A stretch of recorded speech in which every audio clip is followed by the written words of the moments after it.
Thioune Seneweb mi ngi xamal ni la commission d'instruction de la haute cour de justice naka tey jii ci siège juin 2026 bi daal nay décerner un mandat d'arrêt international contre l'ancien ministre de la communication des télécommunications et de l'économie numérique di woo ci turu Moussa Bocar Thiam ba tey ci information yi Seneweb daal di am boobule dossier taxawaloon ko foofu la ci Seneweb ñeel li nga xam ne nag moo di mbirub gestion du parc des technologies numériques du Sénégal boobaak léegi convoqué woon nañ ko ci pour daal di ko ci déglu mais teewul woon mais aussi joxe woon ab rendez-vous dina xamal ni rek dina teew jàkkaarloog la justice sénégalaise par rapport ak boobule mbir mais lu tolloog ñetti weer wala juróomi weer daanaka boobaak léegi moom l'ancien ministre de la communication des télécommunications et de l'économie numérique teggul tànkam fii ci réew Sénégal loolee moo tax ci bésu tey jii la commission d'instruction de la haute cour de justice daa di décerner ab mandat d'arrêt international contre kii di Moussa Bocar Thiam. waaw loolu day bu dee haute cour de justice la ñuy waxtaanee haute cour de justice bu Sénégal day moom lu mu war a fa leer. daf ne haute cour de justice daf ne ci li nga xamante ni moom mooy après les procédures de mise en accusation nga xamante ni titre 2 procédure section 1 les mises en accusation daf ne article 17 daf ne ginnaaw bu ñu defee résolution mise en accusation ñu voté ko Assemblée nationale contre les ministres wala anciens ministres wala président de la République lu ñuy def mooy article 18 bi daf ne résolution bi yi nga xamante ni moom la ñu wax ni ñu koy voté suñ ko voté ba pare alors dañuy jël document boobu ñu voté sans délai ñu jox ko ki nga xamante ni moom mooy procureur général bu ci procureur général jotee dañuy dugg ci phase instruction section 2 la loi sur la haute cour de justice article 20 bi ne dans les 24 heures de la réception de la résolution bi nga xam moom la ñu voté Assemblée nationale procureur général jot ko le procureur général notifié la mise en accusation au président de la haute cour de justice maanaam procureur général day saisir président haute cour de justice ne ko jot naa résolution de mise en accusation concernant tel diw alors aussi mu même def la même chose jox ko le président de la haute cour de justice ñoom ñaar ñëpp ñu informé wu au même moment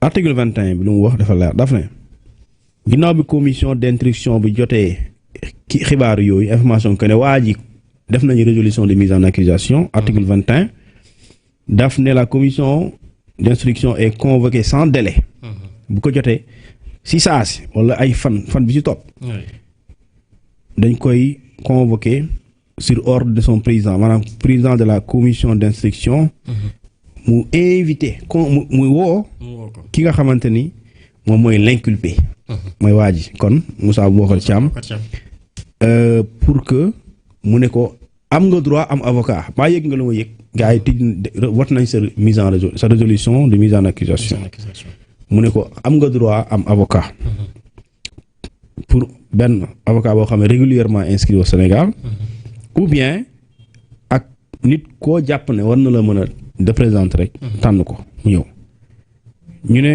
faute de quoi faute par un délit délibéré à cette invitation maanaam bu ñu ko invité ci loolu ñëwul alors ki nga xamante ne moom mooy président commission d'instruction daf koy désigner kenn koo xamante ni mooy doon son défenseur d'office parmi ñi nga xam ne ñoo nekk les avocats fii ci Sénégal ñu inscrire ñu xam leen alors ci loolu aussi buñ ci jógee li nga xamante ni moom moo ci topp mooy dañuy fexe ba lépp lu ci war a am day am pour que ñu def enquête pour ñu décerner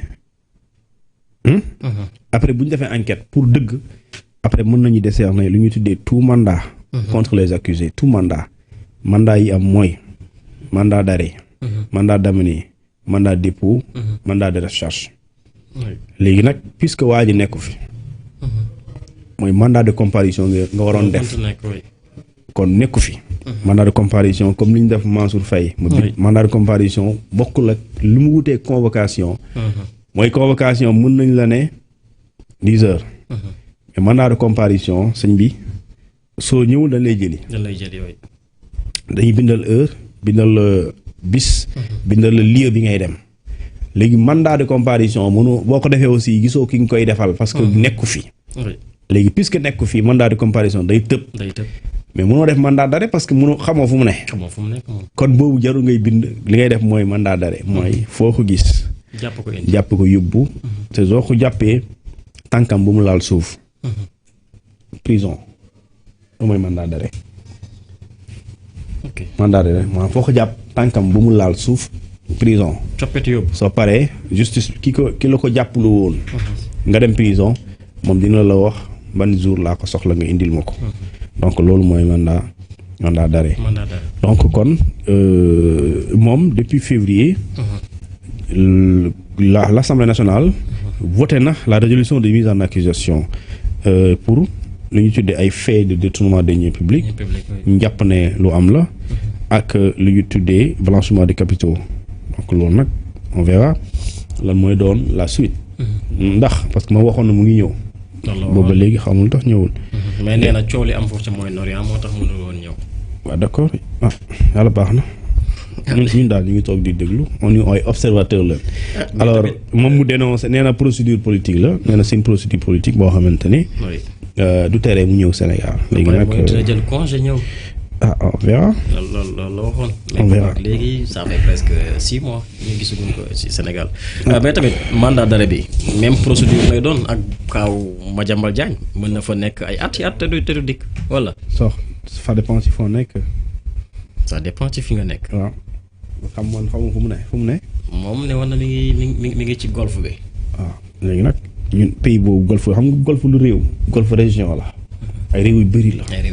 léegi foofu justice xam ban dëkk la nekk. léegi soo xamee dëkk bu mu ne nga xool dëkk boobu ak Sénégal lan lañu sekk en matière de coopération judiciaire lan lañu sekk en matière pénale lan lañu sekk. est-ce que sekk nañu yóbbalante ay nit comme ni ñu sekkee ak Maroc comme ni ñu sekkee ak France. léegi bu dee sekk nañ ko nga def procédure bi comme ni nga def Madiambal Diagne ministère de la justice ministère de l'intérieur nga saisir ministère affaires étrangères ministère de la justice saisir ñu war a saisir ba fu mu war a yem ba waa ji dem ñu woo ko recherche ko et cetera ba jàpp ko su dee mën na nekk mais bu dee sekku leen yónnalante wala jàppalante ay doom.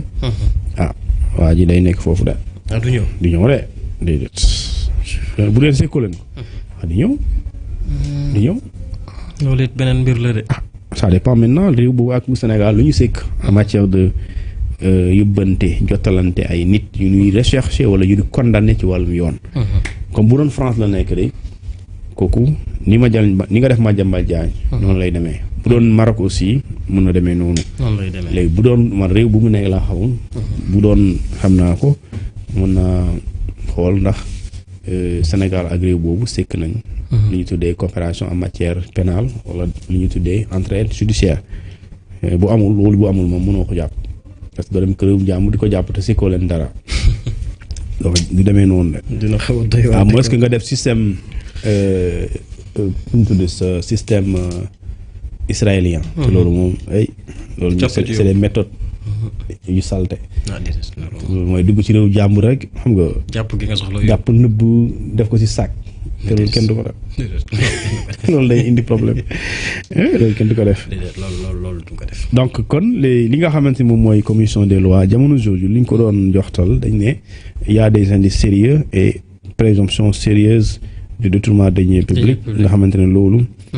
mu ngi am ci benn concession fële ci parc de technologie Sénégal Connect loolu nag ñu gis ne c'est des technologies yoo xamante ni numérique bu Sénégal bu sottee woon am na solo alors ñu gis ne son marché sa concession bi maanaam marché bi mu ngi am en mars 2024 ki ñu ko joxoon mooy société Edouane Assets alors ci durée boo xamante ne 20 ans la woon mais ci rapport bi nga xamante ne moom la député yi produire woon ci commission des lois ci conclusion bu ñu mu defoon daf ne rapport bi daf ne dafa am ay anomalies yoo xamante ni dañ ko noté gis ko ci maanaam loo xamante ni jaarul yoon ñu gis ko ci yoo xamante ni dañ ko noté constaté que plutôt ci li nga xamante moom mooy l'exécution du contrat maanaam contrat bi ni ñu ko doon doxalee ni ñu koy doxalee gis nañ ne fu ñu jaar ba yegg fa jaarul yoon selon la conclusion de la commission des lois. Alors ñu gis ne xaalis boobu nga xamante ni moom mooy xaalis bi nekkoon ci contrat bi lenn ci fonds yooyu dañoo gis ne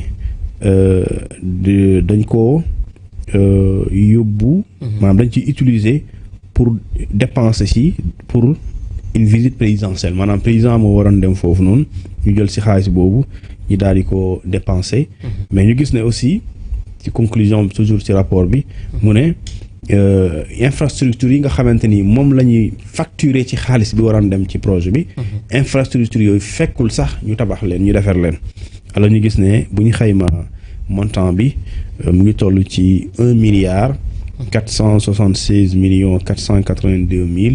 1,476,482,766 francs CFA soit environ 2,7 millions de dollars.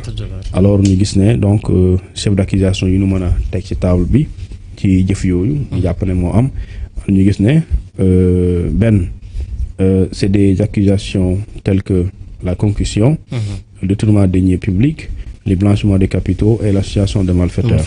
Donc haute cour de justice comme ni ma ko waxee woon article 101 de la constitution wax na nan lay demee et après renvoyer ko ci loi organique portant création de la haute cour de justice donc comme ni ma la ko waxee sànq audition instruction après jugement mais fii on est en phase d'instruction donc moo tax l'étape après résolution de mise en accusation bi instruction moo ci topp instruction bi li ci topp mooy woo nit ki su dee mu ngi fi su dee nekku fi mënoo def mandat d'arrêt excusez-moi mënoo def mandat de comparution mënoo def mandat d'amener léegi bu dee nekku fi loolu yëpp mënoo ko def dangay def mandat d'arrêt léegi nag mandat d'arrêt boobu tout dépend de réew bu mu nekk boo leen ko sekkee daal mën na ne waaye boo leen ko sekkul du luy mën a nekk nga muñ comme kuy woor fajar ba timis vraiment alors Thione le journaliste Moustapha Diop bu Walfa démb daf doon expliquer par rapport ak kenn ku ñu nommé nekk directeur cabinet bu ministre de la culture Alpha Thiam mu mel ni rek waajooju dafa laale woon ci li nga xam ne moo di benn dossier kan ci la waajooju nu mu tudd Mouhamed Diallo